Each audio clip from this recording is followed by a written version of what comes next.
Alhamdulillahi Rabbil Alamin. Wabihi nasta'in ala umuri dunia wa din. Asyhadu an la ilaha illallah wahdahu la syarika lah, wa asyhadu anna Muhammadan abduhu wa rasuluhu al-karim. Allahumma salli wa sallim ala nabiyyina Muhammadin wa ala alihi wa ashabihi ajma'in. Amma ba'd. Rabbi shrah li sadri wa yassir li amri wahlul 'uqdatam min lisani yafqahu qawli. Segala puji bagi Allah, kemudian salawat dan salam kepada Rasulullah, kepada keluarga dan seluruh sahabat-sahabatnya yang Allah muliakan, insyaallah. Jemaah salat zuhur Bapak Ibu yang telah berhadir karena Allah, dan mudah-mudahan Allah catat, Allah balas dengan pahala yang berlimpah, insyaallah. Kita masih membahas tentang keutamaan atau fadilah orang-orang yang senantiasa melakukan ibadah sunnah. Di antara yang sudah kita bahas yaitu orang yang sering melakukan ibadah sunnah, maka bisa menjadi penutup kekurangan pada yang wajib. Jadi salat sunnahnya bisa menutupi kekurangan pada yang wajib. Kekurangan itu bukan pembatal salat, tapi sesuatu yang menyebabkan kurang sempurnanya salat. Karena kalau yang batal itu tidak bisa ditutupi dengan yang sunnah, dan dia harus diganti. Kemudian juga kita sudah bahas bahwa mereka yang sering melakukan ibadah sunnah, maka kalau mereka istiqamah, mereka akan menjadi kekasih Allah, atau disebut dengan wali-wali Allah.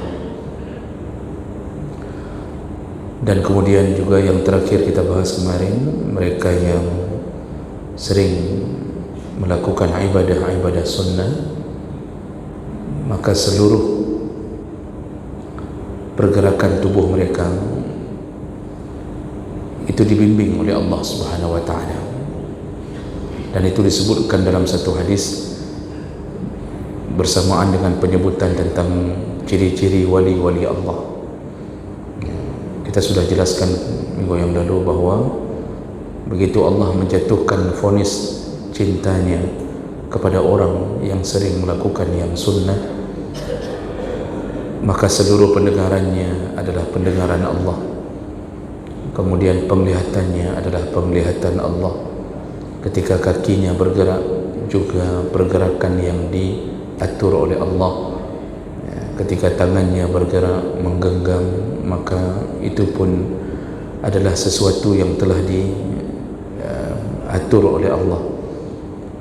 Jadi ini maksudnya adalah bukan Allah menjadi manusia, dan bukan bermakna Allah melakukan reinkarnasi, dia turun ke dalam diri pada manusia atau diri manusia, bukan. Karena ada ajaran-ajaran sesat yang melakukan hal ini. Jadi mereka menganggap bahwa Allah bisa bersatu dengan hamba, atau disebut dengan wahdatul wujud. Kalau di tanah Jawa apa namanya itu, manunggaling, Gusti Manunggaling apa? Ya, kira-kira begitulah ya. Saya lupa nama ini panjangnya. Itu merasa bersatu dengan Tuhan, ya, sehingga Tuhan berada dalam dirinya dan dirinya adalah bagian daripada Tuhan. Itu ajaran sesat. Jadi hadis itu bukan itu maksudnya. Hadis itu menyatakan bahawa kalau kita sudah dekat dengan Allah dengan amalan-amalan ibadah sunnah, maka kita dijaga Allah. Kaki, mata, pandangan, penglihatan, pergerakan kita itu tidak suka lagi kepada yang maksiat. Jadi benar-benar diatur oleh Allah Subhanahu Wa Taala. Itu efek baik daripada orang-orang yang mencintai ibadah sunnah. Ya. Baik, kita lanjutkan. Berikutnya, fadilah berikutnya, kalau kita menjaga dan sering melakukan ibadah sunnah, yaitu ada sebuah janji Nabi bahawa orang-orang ini akan hidup satu surga bersama Nabi sallallahu alaihi wasallam. Ya, ini janji Nabi yang diutarakan kepada para sahabat. Siapa yang suka dan istiqamah melakukan ibadah-ibadah sunnah, maka nanti dia akan hidup bersama Nabi sallallahu alaihi wasallam di surganya. Ya. Nah, jadi ini kita dapatkan melalui hadis riwayat Muslim, yaitu dari Rabi'ah bin Ka'ab al-Aslami radhiyallahu anhu qala kuntu abitu ma'a Rasulillah sallallahu alaihi wasallam, aku pernah bermalam bersama Nabi sallallahu alaihi wasallam, fa ataituhu bi wudu'ihi wa hajatihi, dan di antara khidmatku kepada Nabi, aku membawakan air wuduknya untuk kebutuhan hajat Nabi. Artinya Nabi dalam urusan wuduk buang air kecil, itu yang bantu untuk mendatangkan air ke rumah Nabi adalah Rabi'ah bin Ka'ab al-Aslami. Nah, ini di antara salah satu amal sahabat melakukan khidmah kepada Nabi sallallahu alaihi wasallam, dan mereka berebut untuk menjadi orang-orang yang terdekat dengan Nabi. Nanti kalau Anas bin Malik itu lebih kepada membereskan urusan rumah Nabi. Ya, jadi membantu membereskan urusan rumah Nabi itu Anas bin Malik. Kadang-kadang Ibnu Mas'ud juga banyak berkhidmat kepada Nabi, menyiapkan sandalnya. Jadi kalau Nabi mau pergi ke mana, disiapkan sandal. Kadang-kadang disiapkan pelana kuda. Ya, begitu mereka berkhidmat. Nah, Rabi'ah bin Ka'ab itu dia berkhidmat dengan cara menyediakan kebutuhan Nabi berupa air. Nabi tidak melarang, dan Nabi bukan berharap untuk dibantu, ya, karena Nabi tidak ingin dimuliakan dengan cara dibantu, dan itu terbukti Nabi memakruhkan berwuduk dengan dibantu. Jadi kalau kita baca bab fikih itu, salah satu kemakruhan dalam wuduk adalah dibantu untuk berwuduk di saat kita masih mampu berwuduk. Nah, itu makruh. Nah, silakan buka kitab-kitab fikih. Jadi kita ini makruh berwuduk dengan cara diwudukkan kalau masih mampu, bahkan sampai memegang gayung untuk membuat kita bisa berwuduk. Jadi kita minta bantuan orang, tolong pegang gayungnya, siram sedikit-sedikit biar saya berwuduk. Itu pun makruh. Jadi jangan minta tolong orang untuk berwuduk, karena kebiasaan kadang-kadang ada orang yang suruh pegang selang agar kita berwuduk. Itu pun makruh.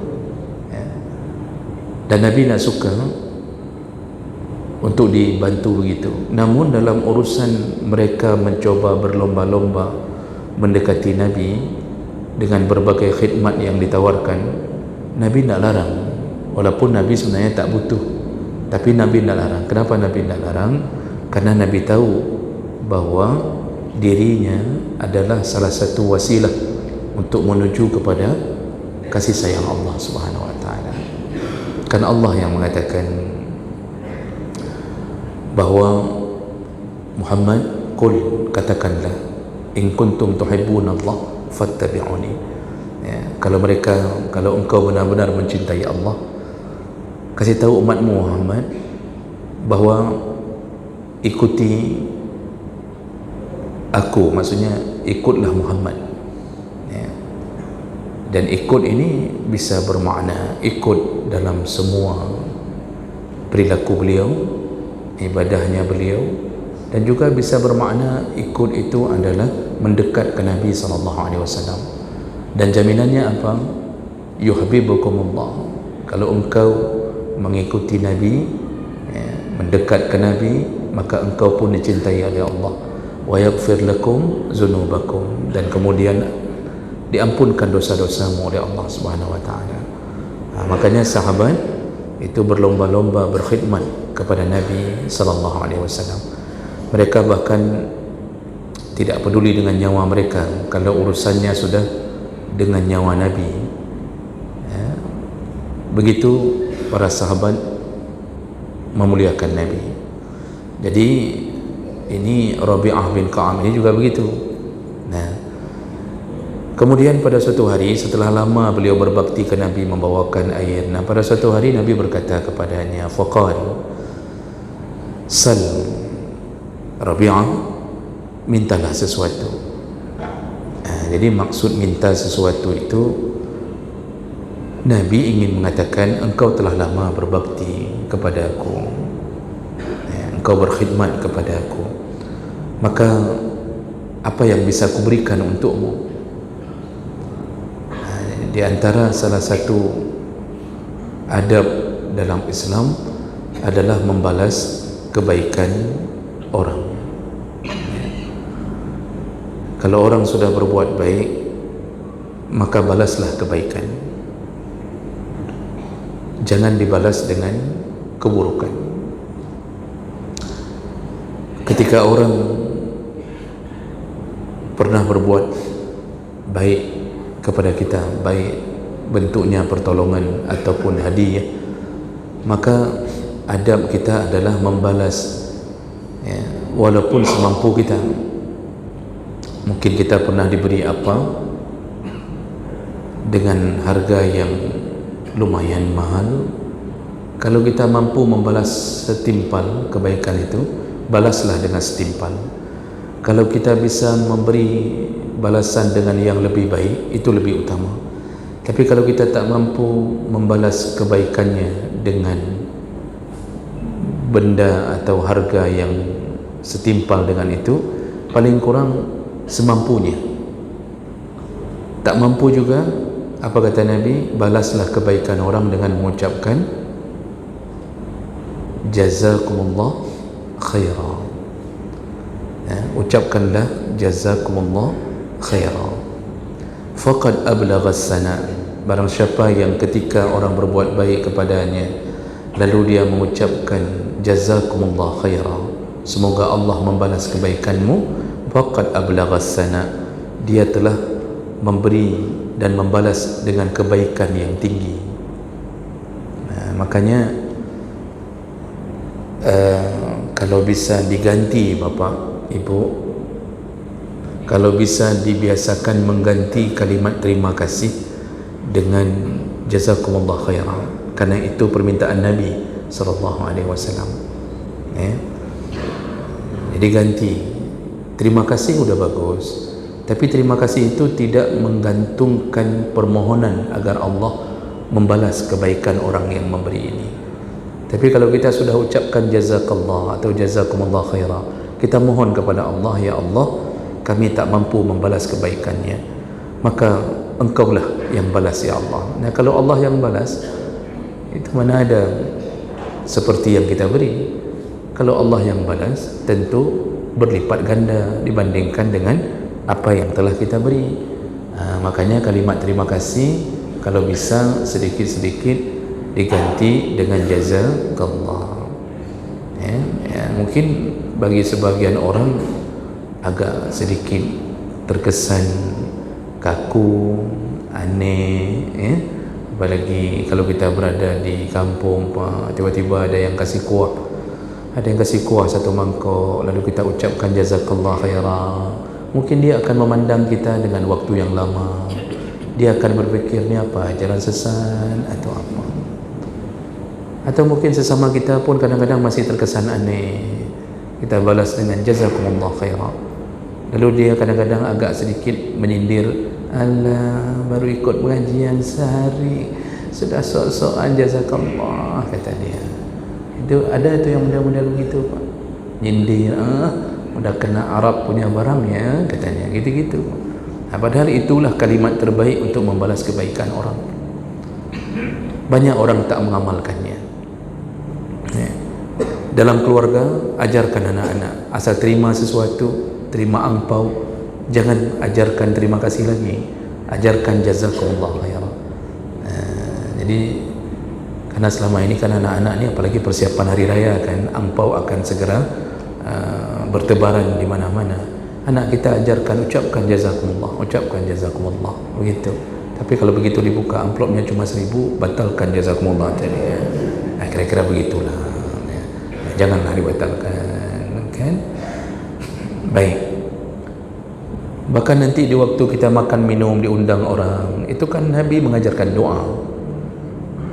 Apa doa habis memakan undangan, memakan hasil undangan orang. Jadi kita diundang makan di tempatnya, apakah walimah atau undangan makan atau ditraktir orang, itu diajarkan doa untuk membalas kebaikan, tapi jarang dipraktekkan orang. Dalam satu hadis, Nabi setiap kali habis diundang orang, diundang oleh sahabatnya, habis makan beliau selalu mengucapkan Allahumma at'im man at'amani wasqi man saqani. Ya Allah, balaslah makanan kepada orang yang telah memberi kami makan atau memberiku makan, dan balaslah minuman kepada orang yang telah memberiku minum. Begitu doa Nabi. Allahumma at'im man at'amani wasqi man saqani. Itu hadis sahih, Pak. Nanti kalau belum bisa hafal, cek di Google, tulis doa membalas kebaikan orang setelah diundang makan. Itu perlu doa itu, karena dengan doa itu kita dapat berkah, dia pun dapat balasan kembali. Tapi kalau bisa jangan terus-terusan kita yang mengeluarkan doa itu. Sesekali biarkanlah orang yang berdoa untuk kita. Yang terus-terusan berdoa seperti itu berarti kita kan ceritanya ditraktir terus-terusan. Itu orang yang mendengarkan doa kita terus-terusan tapi tidak pernah kita balas dengan traktir. Itu orang juga mengatakan, itu mana perlu doa kah kajak gini, hantam ke baju kah api kajak juga ni.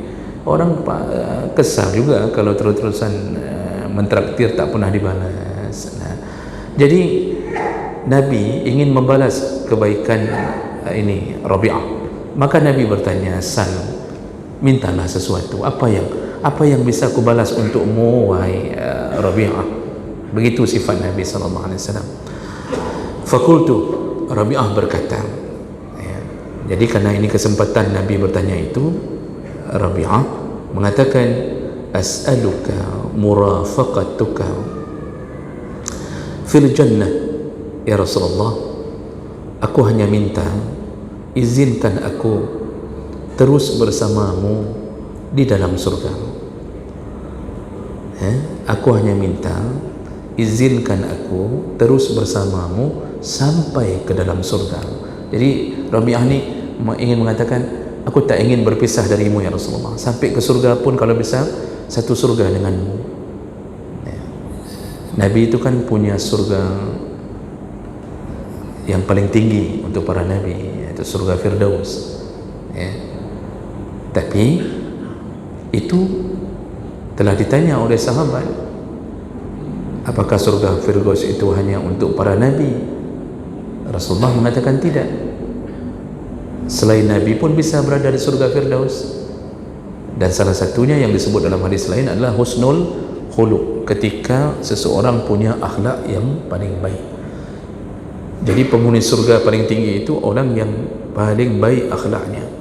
bukan orang yang paling tinggi ilmunya, karena ilmu kalau tidak menciptakan akhlak maka tak bermanfaat apapun.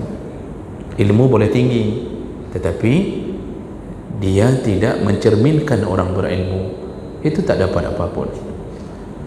Jadi akhlak itu sebagai puncak daripada seluruh pengajaran.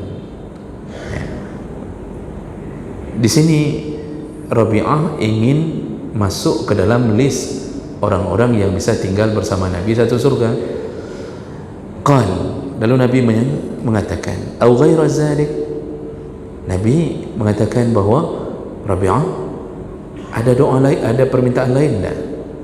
Ya, maksudnya kalau permintaan bersama aku ke dalam surga itu aku pun tak bisa menentukannya. Ya, kan bukan Nabi yang bisa menentukan seseorang surga atau tidak. Ya, Nabi itu kan bukan partnernya Allah. Nabi bukan partnernya Allah. Nabi itu utusan Allah. Maka kan pernah kita dengar dan kita lihat, Pak, itu tulisan di dinding kaligrafi Allah dan Muhammad ketika disandingkan kanan dan kiri, secara filosofi itu salah. Kenapa? Karena Allah itu di atas, Nabi itu utusan Allah. Kita sudah membuat kesan, ini kesan tapi ya, kalau akidah kan masing-masing bisa kita jaga. Ini yang kita buat selama ini kan Nabi itu di samping Allah. Jadi seakan-akan Nabi itu bukan utusan tetapi partnernya Allah.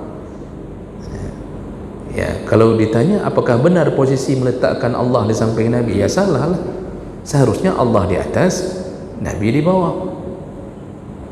Maka di merata masjid pun saya juga mengabarkan Bapak Ibu, tata cara berzikir yang selama ini ya, itu sebenarnya tidak sesuai ya, dengan adab dalam penyebutan Allah dan Nabi ya, dan ini kesalahan kadang-kadang merata hampir di semua masjid yang melakukan zikir, yaitu setelah ucapkan istighfar lalu mengucapkan salawat, setelah itu baru Allahumma antas salam ya.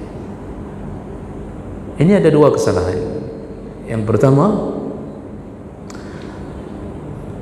berdasarkan hadis Nabi, Nabi setelah istighfar ya, jadi istighfar salasan, Nabi setelah beristighfar 3 kali lalu Nabi mengucapkan Allahumma antas salam, itu dalam satu hadis tu ya. Jadi habis istighfar ya, itu langsung Allahumma antas salam, dan Allahumma antas salam itu anta itu untuk Allah ya.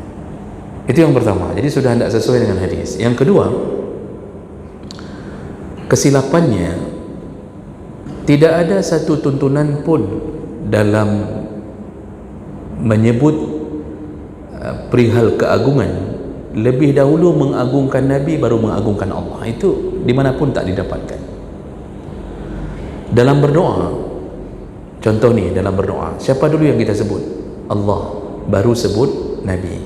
Dalam rukun khutbah siapa dulu yang kita sebut? Allah, baru Nabi. Dalam semua perkara sebut dulu Allah, baru Nabi. Tiba-tiba dalam zikir sudah dibalik, sudah menyebut Nabi dulu baru Allahumma antas salam. Dan ini Allah alam, saya tidak tahu dari mana asal muasalnya, dan di banyak masjid sudah saya kabarkan ya, ada yang berubah, ada yang tak mau berubah ya, terserah saja, yang penting kita sudah kabarkan dan akan terus kita kabarkan ya. Jadi jangan buat seakan-akan Nabi lebih mulia daripada Allah. Nabi mulia tapi tetap dia adalah utusan Allah. Makanya Nabi di sini mengatakan au ghaira zalik, itu kalau permintaannya ingin bersamaku di surga ya, maksud Nabi tidak bisa menjamin seseorang masuk surga karena amalnya lah yang bisa membuatnya mendapatkan itu. Maka Nabi tanya, boleh tidak permintaan lain? Maksudnya selain itu boleh tidak? Minta lain aja lah, begitulah bahasanya ya. Apakah minta supaya begini, supaya begitu, apalah, atau apa yang mau hadiah dari Nabi lah ya. Lalu kemudian qultu, Rabi'ah berkata, huwa zak ya Rasulullah, tidak ada lain, cuma itu yang ku minta. Berarti tidak ada pilihan lain. tadi Nabi menawarkan apa yang bisa aku berikan untukmu. Akhirnya dimintalah, minta ini, permintaan ini maksudnya adalah mohonlah ya Rasulullah, mintalah sama Allah agar aku tetap bersamamu di dalam satu surga. Ya. Jadi Rabi'ah pun yang dia maksud, mereka faham itu di masa sahabat pasti faham bahwa bukan Nabi yang bisa memasukkan seseorang ke surga. Ya. Nabi sendiri kalau berani menerakakan orang, itu Nabi pun kena tegur. Ya.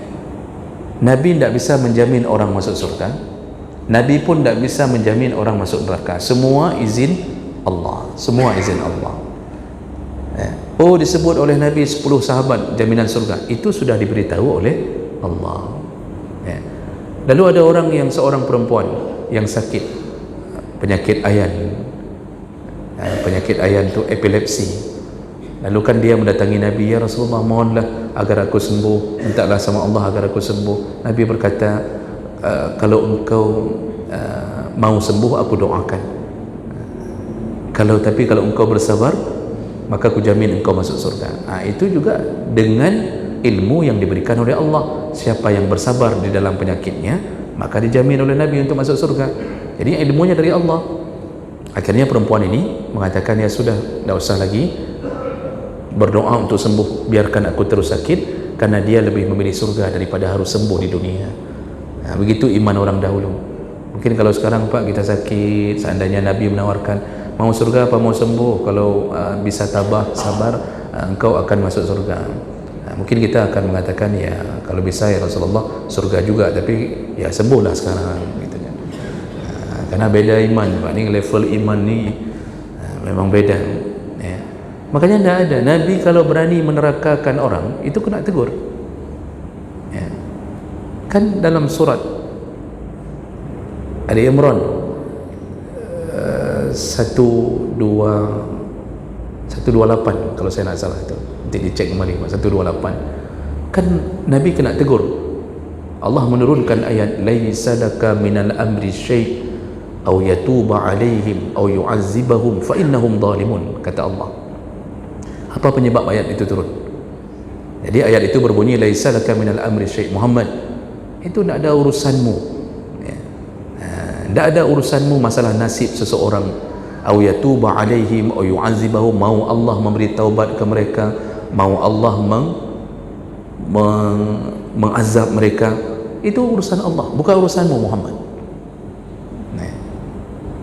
Kenapa ayat itu turun? Ternyata sebelumnya disebutkan dalam asbabun nuzul, ketika selesai perang Uhud, karena Nabi terluka, kan Nabi kena pukul juga, kena juga hantam, terluka, ya. Jadi sempat mengeluarkan darah di wajahnya.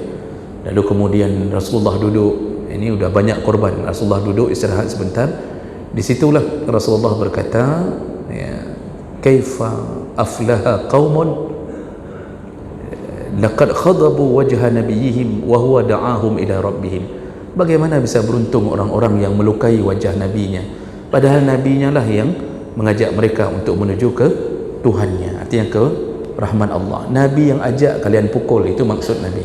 Jadi Nabi tersinggung dengan perbuatan orang-orang kafir ni yang melukainya, ya. Bagaimana bisa beruntung kalian lukai Nabi kalian yang mengajak kalian ke dalam surga. Lalu beliau mengeluarkan laknat.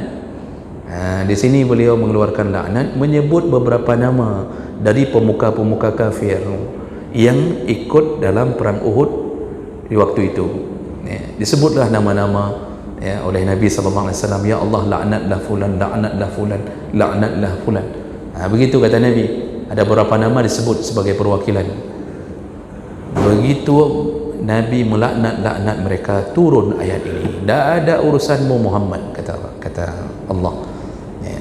Mau mereka nanti taubat, mau mereka aku azab, itu bukan urusanmu. Ditegur oleh Allah, jangan coba-coba melaknat orang, ya. Dan apa yang terjadi? Jawab melakukan Allah. Selepas perang Uhud, terus berlanjut perjuangan Nabi, perang lagi, dan ujungnya semua nama-nama yang dilaknat oleh Nabi itu semuanya masuk Islam, ya. dan semuanya berjuang lagi bersama Nabi untuk membela Islam, termasuklah Khalid bin Walid. Sudah dilaknat tapi ternyata masuk Islam dan menjadi penduduk surga. Yang dibunuhnya surga, pembunuh pun masuk surga. Makanya kalau Nabi saja tidak diizinkan melaknat-laknat orang, kita ni tidak usahlah terlalu pede melaknat-laknat orang gara-gara berbeza pemahaman dengan kita, ya. Urusan-urusan khilafiyah dalam fikih sudah kita laknat, engkau neraka, engkau tersesat, engkau ahlul bid'ah. Karena bid'ah dalam bahasa orang melaknat ni itu tersesat maksudnya, ya. Tersesat maksudnya finnar, dalam neraka. Jadi jaga mulut sedikit.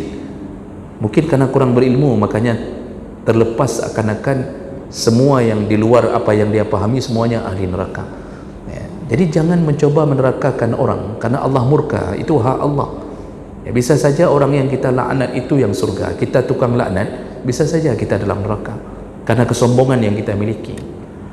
Jadi jemaah melakukan Allah Subhanahu Wa Taala, saya selalu mengatakan bahawa semakin bagus ilmu kita, semakin tinggi ilmu kita, semakin luas wawasan kita, semakin kecil kemungkinan kita untuk jatuh ke dalam perasaan fanatik, ya, ekstrim, merasa paling benar.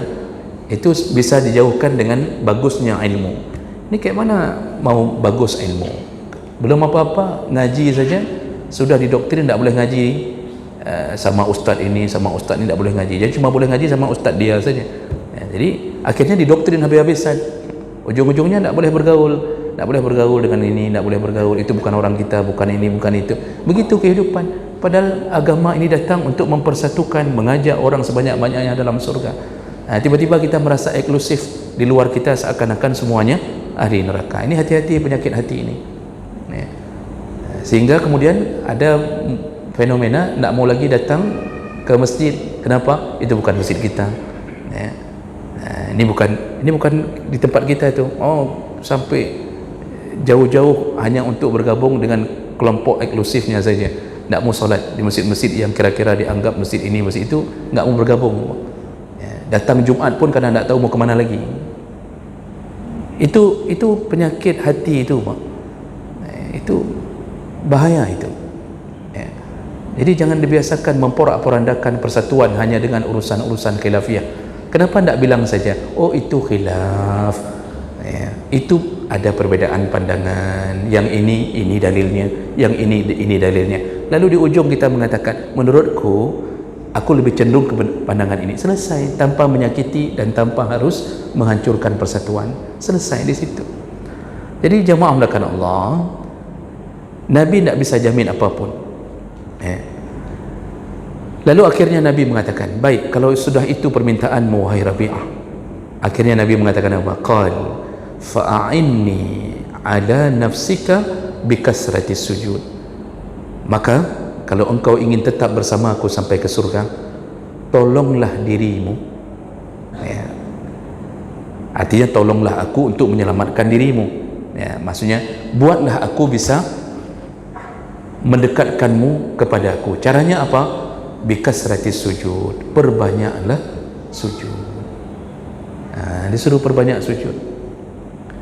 Jadi rupanya memperbanyak sujud itu salah satu jalan agar bisa bersama Nabi di surga. Tentu kita aneh, kayak mana maksudnya memperbanyak sujud, ya. Disuruh sujud sahwi itu terusan. Mana buat apa, ya? Sujud sahwi itu kan hanya berlaku apabila terjadi kesilapan di dalam solat, kan. Ini jangan habis pengajian ni bapak sujud sahwi nak ada sebab. Sujud sahwi kerana memperbanyak sujud. Lalu sujud apa? Sujud tilawah. Sujud tilawah hanya sujud apabila bertemu dengan ayat-ayat sajadah. Tak boleh dia melakukan sujud tilawah tanpa ada penyebab ayat sajadah yang terbaca atau terdengar. Dan itu pun ada syarat-syaratnya dalam fikih, ya. Dia didengarkan harus dari manusia. Tak boleh didengarkan dari radio kita kemudian bersujud, ya. Jadi maksudnya dari burung beo yang mengulang ayat lalu kita bersujudnya, itu tidak berlaku, ya. Dan harus dibaca satu ayat penuh, tak boleh setengah ayat langsung kita sujud, tidak berlaku. Itu ada syarat-syaratnya dalam fikih. Jadi sujud apa juga? Sujud syukur.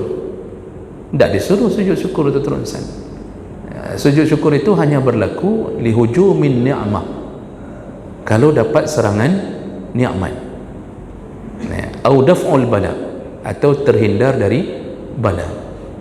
Sujud syukur itu bukan sujud yang terus-terusan sujud syukur karena nafas kita diberi oleh Allah. Jadi kita misal baru dengar ceramah ni, nafas kita dari Allah, kemudian rezeki kita dari Allah, mata kita juga ini nikmat Allah, bersyukurlah. Gara-gara itu sujud tu terusan, setiap kali nafas sujud, setiap kali nafas sujud, jangan nafas sujud sampai habis nafas betul sujud.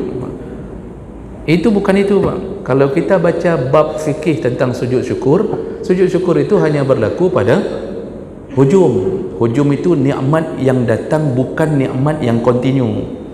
Nikmat kontinu memang disuruh syukur dengan amal harian, salat, puasa, taat, yang dapat harta, sedekah, zakat, wakaf dan seterusnya.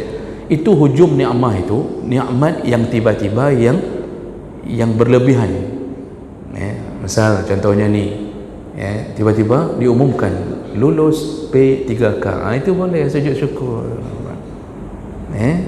Itu datangnya hujum nikmat, itu datang sesekali. Diumumkan nama kita lulus P3K, bersujud syukur. Hari ini sujud syukur, besok keluar pengumuman baru dilantik Maret 2026. Berguling-guling lah sekali lagi. Gaji honor tak keluar lagi, gaji P3K setahun ditunda. Hancur hidup, Pak. Ini tahun ini ni tahun perceraian massal ni kayaknya ni. Harus banyak sabar ni, Pak. Setahun tak ada gaji honor tak dibayar, gaji P3K ditunda sampai Maret 2026. Tak ada yang bisa mengubah kenyataan kecuali Allah Subhanahu Wa Taala. Jangan fikir semua pilihan kita akan menguntungkan kita, tidak. Jangan fikir tinta biru yang melekat di tangan kita menyelamatkan hidup kita, belum tentu. Bahkan sudah kita pilih pun kadang-kadang bisa memudaratkan hidup. Hanya Allah yang bisa menjamin kehidupan. Maka jangan sedih, yang sudah lulus P3K jangan sedih. Nikmati hidup, jangan nangis terus-terusan. Masih rezeki di bawah bimbingan Allah Subhanahu Wa Taala. Nah, itu baru sujud syukur namanya, sesekali. Kalau diserang, kalau dihindarkan bala, itu sunnahkan sujud syukur. Terlepas, selamat dari tenggelam, sujud syukur. Selamat dari mulut harimau, sujud syukur. Sesekali. Bahkan dalam ilmu fikih itu, kalau lihat ada orang yang diberi kekurangan oleh Allah, cacat misal, kita disuruh sujud syukur. Disuruh sujud syukur, Pak. Cuma adabnya jangan sujud syukur di depan orang cacat tu. Kurang ajar betul itu. Tiba-tiba kita sujud syukur sampai orang cacat tu. Tanya orang cacat tu, apakah nak sujud syukur? Alhamdulillah, aku dilahirkan sempurna, tidak seperti dirimu. Dibalas dengan doa oleh orang cacat tu, ya Allah, berikan apa yang kau berikan kepada aku untuknya, ya Allah. Mampuslah hidup kita tu.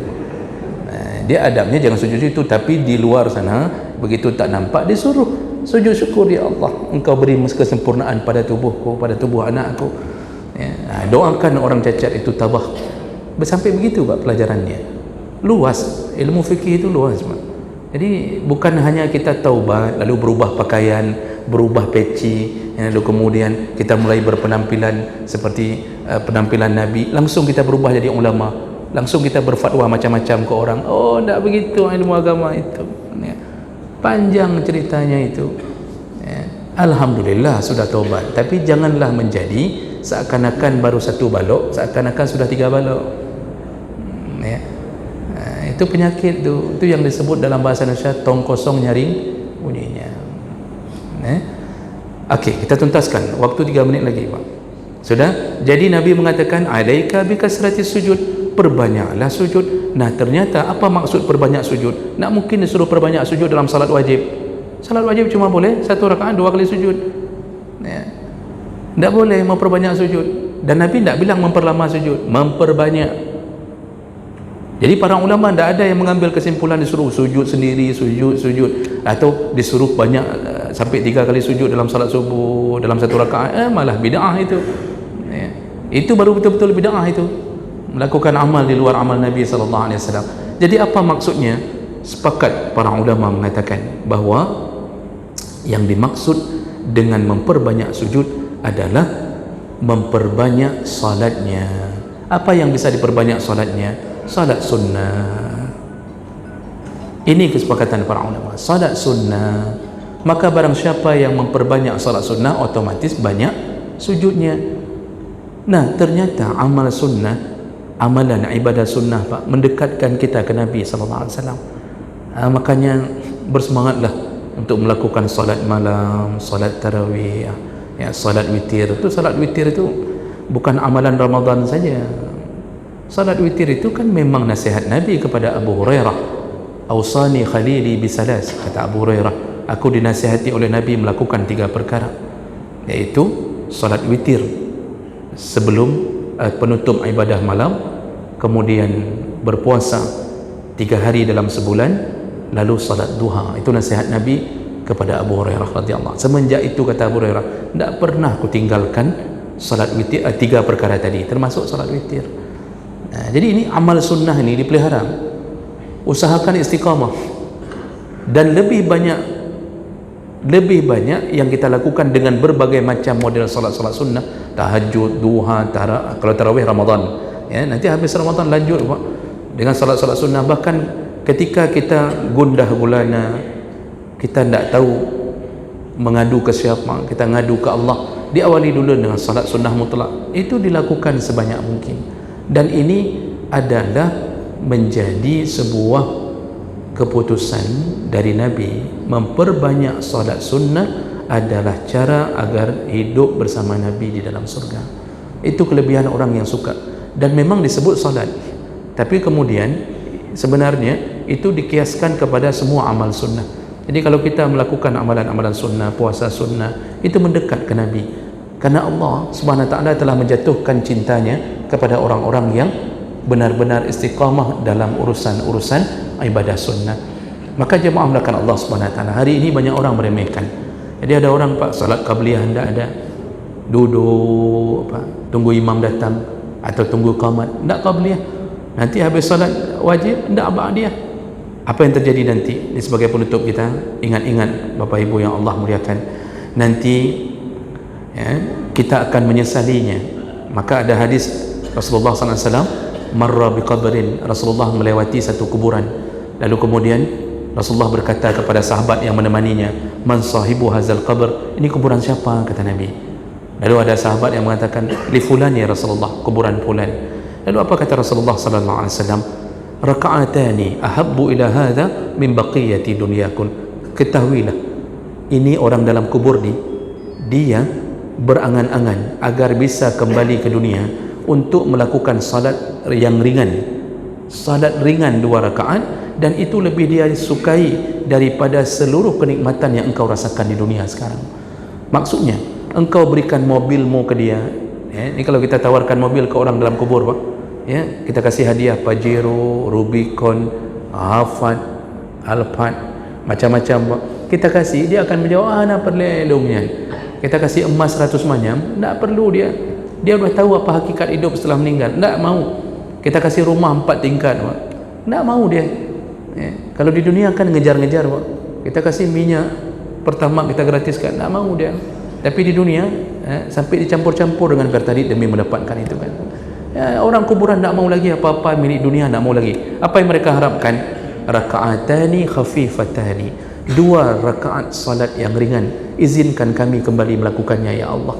Disesalinya gara-gara di dunia dia tinggalkan, maka rugilah orang-orang yang tidak melakukan hari ininya, rugilah mereka yang meninggalkan qabliyah, ba'diyah, rugilah mereka yang tak pernah datang untuk tarawih, ya. Jadi mereka ni tak datang-datang untuk tarawih Pak. Dari malam pertama sudah berkumpul-kumpul di kedai kopi. Ada yang Masya Allah parah sekali Pak, itu bukber dari maghrib sampai terus orang bawa tarawih menteri bukber je Pak, ya. Untung saya bukan kepala dinas di bahagian Satpol PP, kalau saya sikat semuanya. Oh, bukber dari maghrib sampai puas kurung hanawa, ya. Masya Allah, mudah-mudahan Allah Subhanahu wa ta'ala melimpahkan kita semangat untuk melakukan ibadah sunnah insya-Allah. Demikian kita cukupkan. Subhanakallahumma bihamdik, asyhadu an la ilaha illa anta, astaghfiruka wa atubu ilaik. Wassalamualaikum warahmatullahi wabarakatuh.